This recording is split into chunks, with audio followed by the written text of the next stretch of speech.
Un grand salut à tous. Voici une structuration améliorée de la manifestation et de la conséquence spirituelle de l'orgueil. En référence des Proverbes chapitre 8 verset 13, l'orgueil est un sentiment qui pousse à se croire supérieur aux autres. C'est le fait de penser qu'on vaut mieux que les autres en raison de ses qualités, de ses richesses, de ses accomplissements ou de sa position sociale. L'orgueil est l'un des éléments majeurs de l'esprit de la chair, appelé aussi l'esprit du monde, la nature adamique ou la nature angélique déchue. Voyons les effets de l'orgueil dans la vie de l'homme en deux niveaux.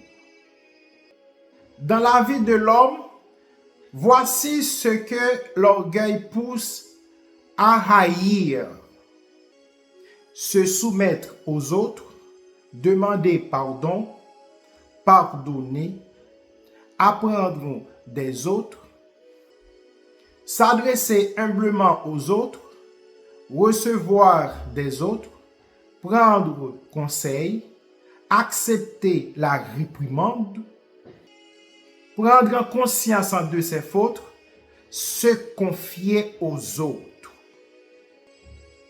Niveau 2, dans la vie de l'homme, voici ce que l'orgueil pousse à aimer: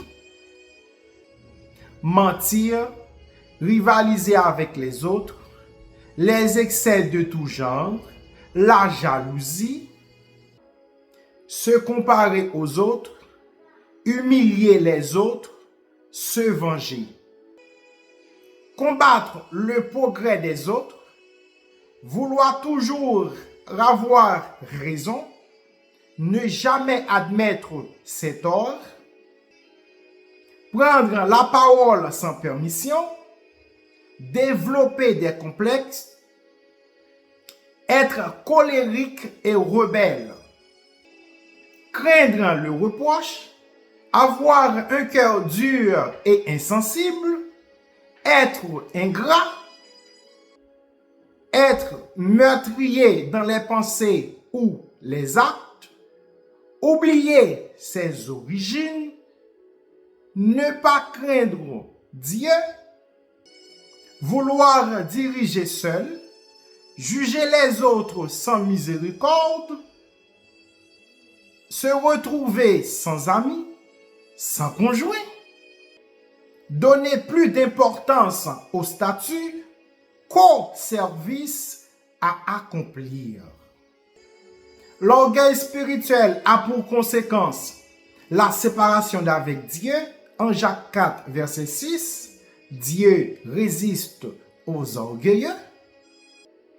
Souffrance et chute assurée, selon Proverbe 16, verset 18, l'orgueil précède la ruine, perd la grâce, la paix et la faveur divine. Au final, l'orgueil est une racine du mal que Dieu hait. Le croyant doit apprendre à cultiver l'humilité, qui est le chemin de la grâce et de l'élévation. Que Dieu vous bénisse.